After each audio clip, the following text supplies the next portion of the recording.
নমস্কাৰ দৰ্শকসকল সকলোলৈকে মহাশিৱৰাত্ৰিৰ বহুত বহুত শুভেচ্ছা জ্ঞাপন কৰিছোঁ আৰু এতিয়া ইয়া গধূলি মই ভাঙৰ লাড়ু বনাবলৈ লৈছোঁ। আমাৰ ফ্লেটতে যিহেতু মন্দিৰ আছে তাতে খুব ডাঙৰকৈ আমি শিৱৰাত্ৰি পালন কৰোঁ প্ৰতি বছৰে যেতিয়াৰ পৰা মন্দিৰটো হৈছে।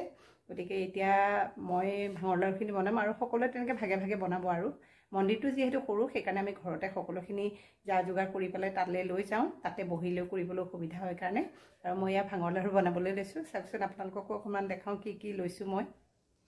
এয়া নাৰিকল আৰু চেনি মই আগতীয়াকৈ সানি থৈ দিছোঁ যাতে নাৰিকলৰ পানী লাগি চেনিখিনি ধুনীয়াকৈ গলি যায় সেইকাৰণে। আৰু এতিয়া মই ইয়াতে দিছোঁ পিঠাগুড়ি, এটা নাৰিকল, আধা কেজি চেনি আৰু 1 কেজি পিঠাগুড়ি দিছোঁ। আৰু ইয়াতে মই অলপমান ঘি দিছোঁ। এয়া চাওক, ঘি দিলে গোন্ধটো খুব ধুনীয়া হয় আৰু লাড়ুকেইটা বান্ধিবলৈও সুবিধা হয় সেইকাৰণে এয়া ঘি দিলোঁ অলপমান। আৰু এতিয়া মই ইয়াতে দিম এয়া অকণমান ভাং।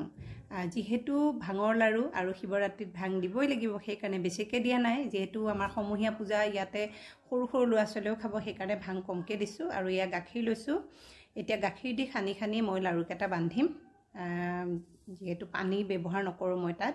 প্ৰথমে এনেকৈয়ে মই দেখিছে আপোনালোকে হাতেৰে গোটেইখিনি শুকানকৈ হৈ থাকোঁতে মিক্স কৰি লৈছোঁ পিঠাগুড়ি। আৰু এয়া আপোনালোকে কেনেকৈ বনায় বাৰু ভাঙৰ লাড়ু কমেণ্ট কৰি জনাবচোন।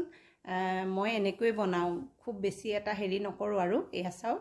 আৰু শিৱৰাত্ৰিৰ কাৰণে প্ৰতি বছৰে এই শিৱৰাত্ৰিৰ কাৰণে সকলো বাট চাই থাকে, আমি ভোলেনাথক সেৱা কৰোঁ নহয় জানো। আৰু এয়া গাখীৰ অকণ অকণকৈ দি মই লাড়ুকেইটা বান্ধিবলৈ লৈছোঁ। আপোনালোকৰ শিৱৰাত্ৰি যা যোগাৰ কেনেকৈ কৰিলে জনাব। মোৰ ভিডিঅ'টো দিওঁতে হয়তো অলপ দেৰি হ'ব পাৰে, যিহেতু মই এতিয়া গধূলি ভিডিঅ' কৰিছোঁহে। তাৰ পাছত মই পূজালৈ যাম, গতিকে হয়তো ভিডিঅ'টো দিওঁতে পিছৰ দিনাহে দিয়া হ'ব।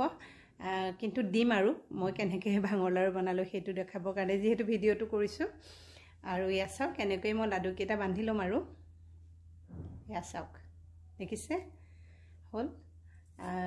পিঠাগুড়িৰ এই লাড়ুটো খাই এনেও বহুত ভাল লাগে, এই কেঁচা লাড়ুটো খাই পেলাই।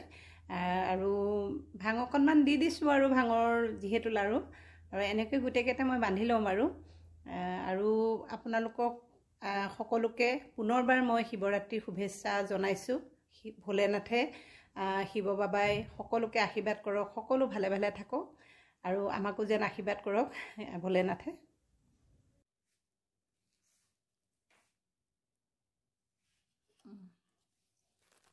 এয়া মোৰ লাডুখিনি বনোৱা হৈ গ'ল আৰু এতিয়া বাকীখিনি কাম কৰি লওঁ। ভিডিঅ' হয়তো কৰা হ'বও পাৰে নহ'বও পাৰে, নহ'লে লাইভত হ'লেও অকণমান দেখাম, গতিকে চাই থাকিব।